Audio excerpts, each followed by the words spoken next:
Bueno, había dicho que yo me había propuesto por las circunstancias y por la historia familiar y por mi decisión personal, yo tenía que estudiar, tenía que arreglarme solo y tenía que financiarme también. No tenía recursos para, ni siquiera para comprar los libros. Entonces, tomé la decisión, yo lo tomaba muy en serio y dije, bueno, las materias que son para leer voy a tratar de conseguir libros prestados, historia, geografía, esto es la secundaria, pero las que son para entender las voy a cursar sin libro. Y las voy a cursar yendo a las clases y entendiendo las clases. Y elegí matemáticas, física y química, que me parecía que eran las tres que a la mayoría les costaba más. Y entonces no me perdía una clase, no me compré nunca un libro de eso, pero sabía un montón. Y aproveché eso para proponerme para dar clases a otros alumnos. Y tuve suerte porque empecé con algunos del barrio, después por contactos con profesores me consiguieron dos alumnos de Barrio Norte, que eran un desastre como alumnos, bueno, pero a mí me servía porque me pagaban los padres, porque bueno, eran unos troncos y querían que yo les enseñara esas tres materias. Uno, me acuerdo, vivía en la calle Uruguay, ahí donde vive Cristina, lo tuve durante varios años y eran unos pesitos que entraban y ayudaban para juntar para lo que queríamos hacer. Y la otra que le hicimos a través de la música, armamos en la escuela secundaria un conjunto folclórico, eh, y por supuesto nunca cobrábamos nada, se llamaba Los Coyullos, que es una especie de luciérnaga norteña. Este, Nunca cobrábamos nada por eso, pero hasta algunas veces para hacer algo íbamos a los bares y a los restaurantes y entonces ofrecíamos la animación del conjunto a cambio que cuando se fueran todos y terminaran todos de cenar, había que esperar que se fueran todos, nos dieran algo de comer. Y con eso íbamos bien, bien. Pero después tuvimos la suerte que empezamos a participar era la época propicia, estaba la lucha contra la guerra de Vietnam, entonces empezamos a participar en festivales solidarios, nos invitaban, obviamente no cobrábamos nada, eran solidarios, el lema era fuera yanquis de Vietnam, y cantábamos con otros artistas, conocimos a otros artistas, estaba Horacio Guaraní, me acuerdo, qué sé yo, muchos, muchos. Y entre ellos tuvimos la suerte de conseguir a un viejito que era, o había sido hasta hace poco, representante artístico de los Quillahuasi, un viejo conjunto tradicional. Y ese nos vio, éramos muy jóvenes, le gustó y le dice, porque yo le puedo conseguir para trabajar en los cines. ¿Cómo en los cines? Sí, porque en los cines hay número vivo, los puedo poner como número vivo, los inscribo en Sadaic. Bueno, así es, sí, para los que no conocen, en los cines de esa época, estoy hablando de los años 67, no sé, 68 por ahí, este, o antes, en los cines se daban mínimo dos o tres películas y entre película y película había un número vivo. Normalmente era un artista pasado de moda que iba, cantaba dos o tres canciones, le daban dos aplausos y se iba y después venía la otra película, ¿no? Era como un relax. Y nosotros conseguimos un contrato, que estábamos en el cine General Paz de la Avenida Cabildo y en el cine Gran Bur de la calle Monroe de Villa Urquiza. Y hacíamos dos funciones, una a la tarde y otra a la noche. Como éramos cuatro, nos dividíamos en grupos de a dos para que rindiera más. Y con eso trabajamos y bueno, pudimos juntar unos pesos que duró hasta que duró el número vivo en los cines, porque hubo un punto que ya después lo sacaron, ¿no? Ya después los cines ya se fueron modernizando y quedaron ya con una película diaria. ¿Cómo no sabíamos la parte final de las películas? Pues las teníamos que bancar todos los días hasta que cambiara la cartelera. Pero me acuerdo como anécdota de época que cuando yo iba con uno de los cantantes, los estuches de las guitarras en aquella época eran pesadísimos, sólidos. Y una vez estábamos apurados por el tiempo y el padre de mi compañero le prestó el Fiat 600 que era de él, para ir hasta Cabildo desde Villa Urquiza, y entonces con la apurada él apoyó su guitarra en la parte de atrás del Fiat 600 y arrancó, no se dio cuenta, le quedó la guitarra tirada en la calle. Cuando llegamos al cine, a Cabildo, entramos, estaba mi guitarra, la de él no. Y entonces se acordó que la había apoyado. Bueno, desde Cabildo hasta Mariano Hacha y Álvarez Thomas, salió con el Fiat 600 otra vez. Esta guitarra no está más, qué sé yo. Me quedé yo solo, que no sabía qué iba a inventar, porque yo era segunda voz, pero bueno, llegó como un trueno y la guitarra estaba en el lugar donde la había dejado. Mire si fuera en una época más moderna eso. ¿Qué guitarra hubiera encontrado? Bueno, nada, seguimos trabajando con eso, y después, ¿con qué objetivo? Bueno, con pagar los apuntes que nos hicieran falta. Ya llegó, como dije, la época del curso de ingreso, ingresé a la universidad, a los 18 años ya dejamos de viajar intrapaís, que lo habíamos recorrido de norte a sur, siempre de campamento, a dedo, sin gastar, y empezamos a salir, ¿no? Bolivia, Perú, Machu Picchu, hay algunas anécdotas interesantes. La de Bolivia es una cosa que nos impactó mucho, hay que recordar la época, estaba el general Torres en Bolivia, que era progresista, en Perú estaba el gobierno de Alvarado, y en Chile había ganado Salvador Allende. Entonces nos enamoramos de Chile. Y los 3 veranos que estuvo Allende gobernando Chile, nos fuimos a Chile. Y ahí hicimos una banda de amigos de la edad que nos interrelacionamos, dormíamos, a veces íbamos a las casas de ellos, si no dormíamos en las estaciones de trenes, comíamos en los mercados. Nos pasábamos el verano ahí militando con ellos, aprendiendo con ellos y gozando,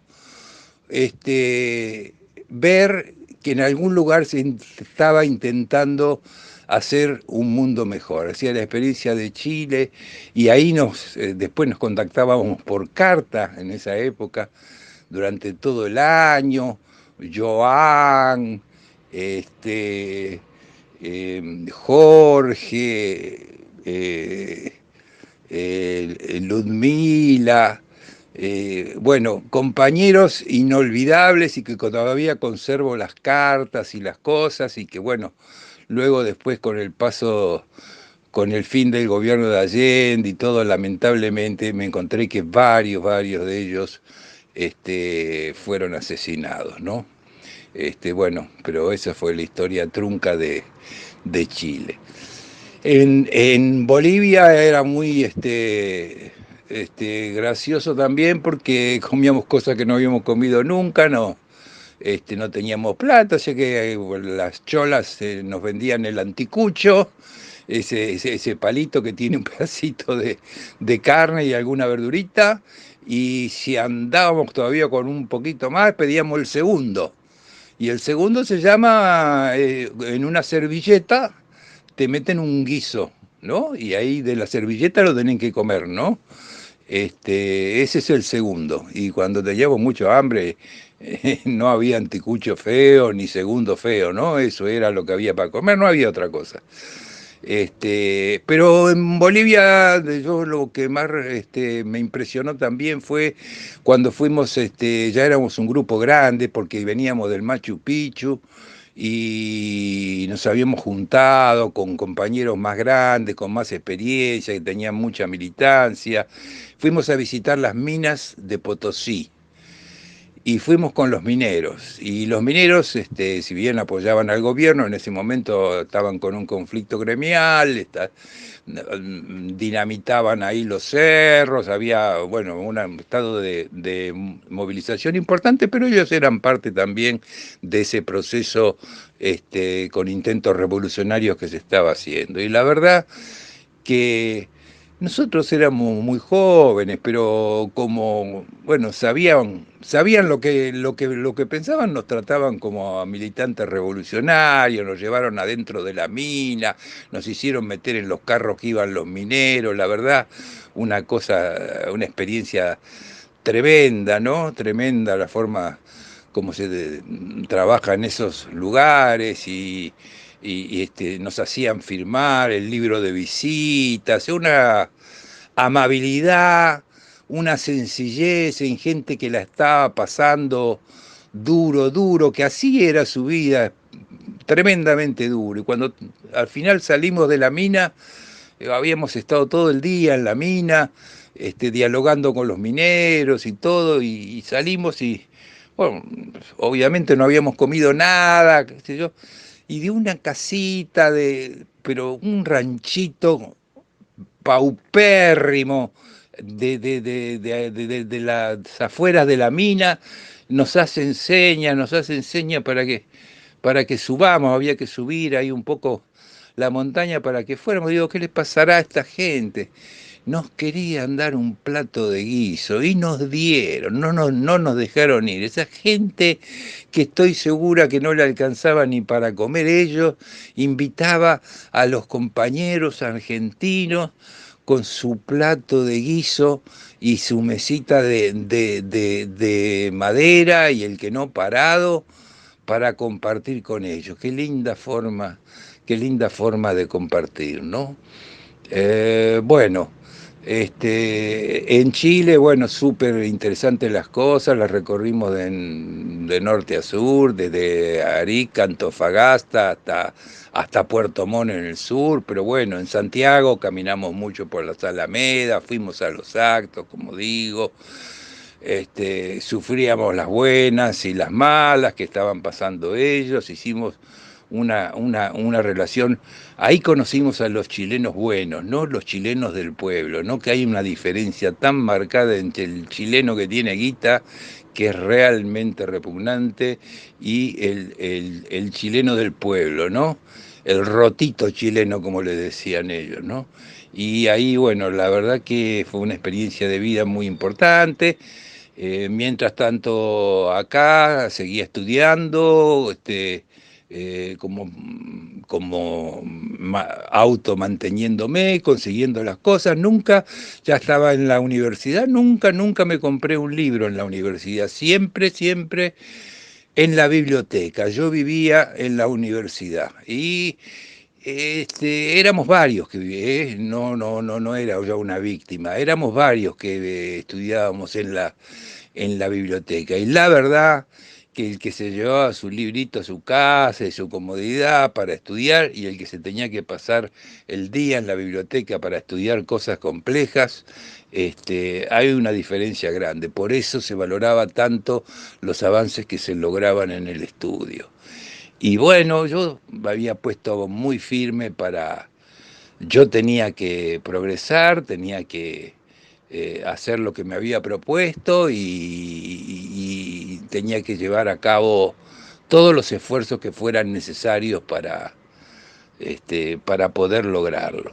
Así que con eso fui avanzando, mientras tanto, yo vivía en esa época, ya comenzamos la militancia universitaria, ahí con la gente de medicina, estaba la dictadura de Onganía y los que lo siguieron, estaban prohibidas las reuniones, cada vez que salíamos de la universidad nos juntábamos y bueno, y nos corría la policía, a varios de nuestros compañeros los agarraban, había ordenanzas que al que agarraban reunido en la calle, la primera vez eran 30 días y no me acuerdo cuánto era después si ya era reincidente, entonces los compañeros íbamos a ver a la familia del que caía preso para alcanzarle los apuntes diarios de las clases que teníamos para que no se atrasara. Ese concepto, ¿no?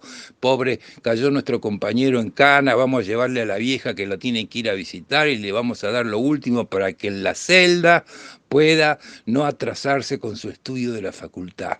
Yo me había hecho una está bien, una actitud obsesiva probablemente, pero para mí era muy importante. Yo todas las noches cuando me iba a dormir, ya en esa época, como para mí era tan importante, antes de cerrar los ojos me preguntaba, ¿qué aprendí hoy? Y todos los días tenía que haber aprendido algo, de estudio, de la vida, de información, de lectura, de lo que sea. Esa pregunta me la hacía todas las noches mientras fui universitario. Y cuando dejé de ser universitario y ya después fui médico, me la seguía haciendo, ya no todos los días. Me la hacía una vez por semana, pero uno cuando estudia carreras como medicina o tantas otras, sigue estudiando toda la vida. Así que siempre hay que preguntarse qué es lo que uno aprende. Uno sí, lo más lindo que tiene la vida es poder aprender cosas, ¿no? Y uno cuando se vuelve viejo valora mucho más eso y quiere seguir aprendiendo por más viejo que se vuelva. Bueno, empezamos no solo el trabajo universitario, sino yo vivía en una pensión de la parte fea de Flores, así que me incorporé al movimiento de inquilinos peronistas, empezamos los trabajos de base en las básicas de Billinghurst y Libertador, en San Martín, e hicimos un trabajo fuerte ya comenzado en los 70 en González Catán. En González Catán, ahí yo me iba con el colectivo 88, yo era estudiante de los años finales de medicina, no era médico todavía, pero yo desde tercer año que ya estaba en la guardia del Hospital Rivadavia, así que tenía mucha práctica clínica. Me habían conseguido unos amigos poder entrar ahí como practicante y así que había aprendido muchísimas cosas mientras era estudiante. Y entonces tenía un dispensario que junto con una escuela, con compañeros y una básica muy fuerte dirigida por unos santiagueños durísimos, los Jerez y todo, y se hizo un trabajo barrial bastante grande. Recuerdo que llegó hasta el 73 porque todo ese grupo fuimos juntos a Ezeiza. Era un trabajo barrial importante. Iba con el 88 por la ruta 3, kilómetro 29.800, ahí bajaba del colectivo 88 y tenía que ir con las botas porque eran 2 kilómetros de barro para llegar hasta el lugar del dispensario y la escuelita donde hacíamos las reuniones políticas y en la básica de la zona. Eso fue por el año 73. Después ya seguí con las básicas de San Martín porque ya después me fui a vivir a San Martín en el 73 eh, ya entonces se hizo una militancia más concreta ahí en los distintos barrios. Bueno, ya después en los años 70 ya había pasado el Mayo francés en el 68, el Cordobazo en el 69, ya se estaban organizando los distintos grupos, ya en los 70. Y como anécdota de la época sería el 68, 67, por ahí que había ido de mochilero a Tucumán, nos habíamos ido con mi gran amigo Manuel, que seguimos siendo amigos todavía, militante y compañero. La hija de él ahora es funcionaria de Mayra Mendoza, con mucho orgullo, abogado defensor de pobres y ausentes. Un compañerazo. Bueno, con eso estábamos en Tafí del Valle, los dos solos en una carpita, y nos hicimos amigos de un grupo de tucumanos más grandes que nosotros, que politizados al mango, bueno, nos enseñaron un montón de cosas, estábamos juntos, nos ayudaron con con la comida, con todo. Y una noche, dice que vamos a hacer una noche especial. Cantaban folclore, obviamente. Y una noche nos citan en un lugar, nos llevan ahí en Tafí del Valle, de noche hace frío, por más que sea verano, y nos citan y nos pareció medio raro porque vinieron varios autos que nunca habíamos visto nosotros. Nos suben a unos autos, cierran las ventanillas como para que no veamos mucho lo que pasa afuera, era de noche, y empiezan medio como a bajar la montaña, en el medio pasando el Mollar, por ahí,